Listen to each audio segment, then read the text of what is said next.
안녕하세요. 정보가 세상을 바꾼다의 인포뱅크입니다. 이번에 전해드릴 내용은 중국 주요 공장 90% 조업 재개, 안전하다고 하는 중앙정부, 사회적 거리두기를 강조하는 세계 각국, 아웃브레이크에 대한 주의 요망에 대해서 한번 알아보겠습니다. 여러분의 구독과 좋아요는 저에게 많은 도움이 되오니 구독과 좋아요 한번 많이 눌러주시기 바랍니다. 그러면 한번 시작을 해보겠습니다. 지금 안전하다고 하는 중국의 중앙정부예요. 그런데 세계 각국은 이 중국을 향해서 아웃브레이크를 주의하라 라고 지금 말을 하고 있죠. 이 내용을 한번 알아보겠습니다. 감염의 진원지가 아시아에서 유럽으로 지금 이동하고 있죠. 이때 중국은 벌써 감염의 폭발기를 지나 안정기를 거쳐서 비즈니스 부흥 단계에 들어간 것처럼 행동을 하고 있습니다. 특히 양회를 지금 개최를 하려고 하고 있는데, 이 양회를 개최를 하는 것은 대내외적으로 우리는 괜찮다, 우리는 괜찮으니까 우리에게 투자를 많이 해달라 라고 지금 대외적으로 보여주게 된다라는 거죠. 하지만 다수의 연구기관들이나 전문가들은 중국의 아웃브레이크 위험성을 염려하고 있는 상황입니다. 왜냐하면 조업이 재개된 공장이 새로운 진원지가 될 수 있다는 것이죠. 이러한 이유로 중국의 아웃브레이크가 될 수 있다는 것은 모든 사람이 입을 모아서 이야기를 하고 있는 것이죠.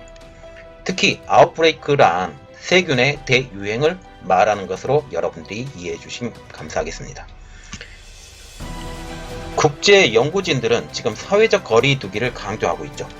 지난 16일날 영국 임페리얼 칼리지 런던의 코로나 대책팀은 영국과 미국의 공중위생 대책이 감염 확산의 방지에 미치는 효과가 검증한 보고서에서 자택격리 그리고 개인 간 일정한 거리를 유지하는 것 같은 사회적 거리 두기 등에 대한 대책에 의해서 사망자 수가 반감할 가능성이 있다라고 지적을 하고 있죠.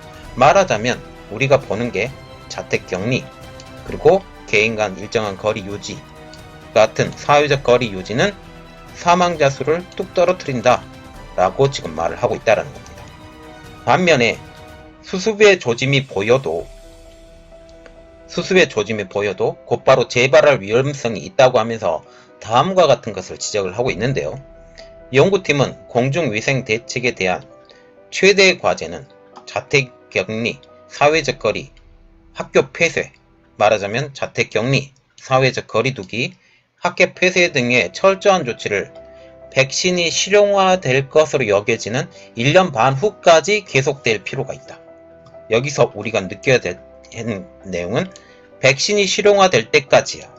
백신이 나올 때까지는 이 것에 대해서 우리는 철저하게 지켜야 된다 라고 지금 말을 하고 있죠. 만약 이러한 대책이 완화가 된다면 감염 확산 요인이 당장이라도 일어날 것으로 예측된다고 지적을 하고 있습니다. 그래서 우리가 또 느껴야 되는 것, 사회적 거리 두기가 필요한 중국입니다. 이 사회적 거리 두기에는 지금 비단 유럽과 미국뿐만 아니라 중국에서도 필요한 시책이죠. 사회적 거리 두기에 대한 발언은 최근 2년간 상업활동 부흥 착수에 들어갔던 중국의 새로운 위기를 시사하는 것과 똑같습니다. 이른바 감염의 재발생입니다. UN 중국 대표부 조 샤오민 전 부대표에 의하면 벌써 상하이, 충칭, 광둥성, 장수성, 산둥성 등 국내 제조업의 주요 허브에 있는 90% 이상의 기업이 비즈니스를 재개하고 있다 라고 지적을 하고 있어요. 보시면 상하이 같은 경우는 그렇게 크지 않으니까 도시는 크더라도 이번 피해는 별로 없었습니다. 자, 여기 광둥성, 장수성, 산둥성, 이곳이 피해가 많았어요. 피해가 많았던 지역에서 90% 이상의 기업이 비즈니스를 재개하고 있다는 거죠.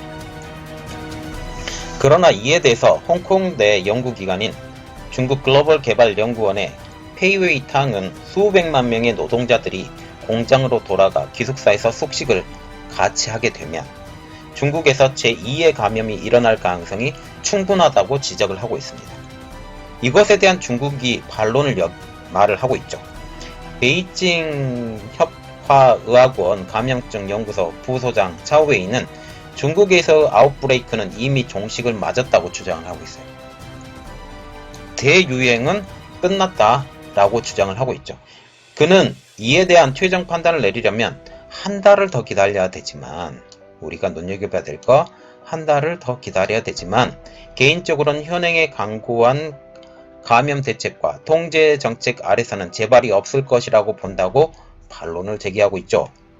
유엔 중국 대표부 조 샤오민 전 부대표도 중국이 공장을 재가동하는 것은 자국의 경제적 이익을 위한 것뿐만 아니라 글로벌 서플라이 체인의 핵심인 강대국 역할을 하려는 책임감 때문이라고 변명을 하고 있습니다. 자, 이 기간을 통해서 중국이 그동안 잃어버렸던 시간들을 되찾고 싶어 해요. 이렇게 되찾고 싶어 하고 이 기간 동안 중국에서만 생산이 된다라고 하면 중국 제품을 모든 나라가 다 쓸 수밖에 없다는 입장이죠. 그래서 이 기회를 놓치고 싶어 하지 않는 중국이 되겠습니다. 그런데 지금 속속 진실이 드러나고 있죠.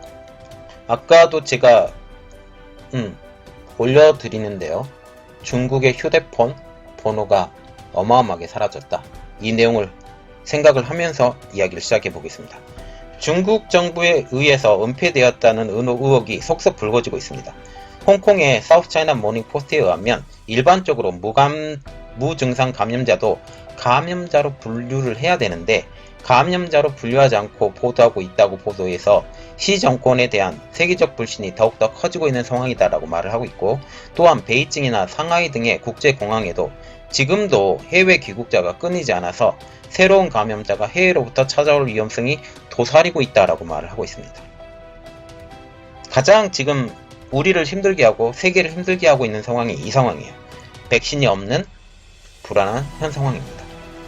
미국 스미스소니 협회 국제보건부분 조지프 페어 선임연구원은 인류는 이 새로운 바이러스에 대해 면역이 없다. 면역도 백신도 없는 상태에서 팬데믹의 제2차는 항상 일어날 수 있다고 경고를 하고 있습니다. 자, 우리가 보겠습니다. 중국이 빵빠레를 울리려고 준비를 하고 있어요. 양회를 통해서. 그런데 지금 중국의 공장 가동률도 거의 90% 육박하고 100% 육박하려고 준비를 하고 있는데 지금은 너무 위험한 상태라는 거죠. 조심조심 해야 되는데, 물론 이 지금 서플라이 체인 때문에 중국이 돌아가지 않으면 세계에 공급이 되지 않습니다. 이러한 상황에서 중국에서 이러한 것이 아니라 탈중국화를 시도를 해야 돼요. 이러한 것들을 우리가 고려를 해서 충분히 생각을 해야 되는데 이러한 상황을 더욱더 잘 파악을 했으면 좋겠습니다. 이번 내용은 여기까지였고요. 저의 내용이 여러분들에게 많이 도움이 된다 라고 생각을 하시면 구독과 좋아요, 알림 설정까지 좀 부탁드리겠습니다. 감사합니다.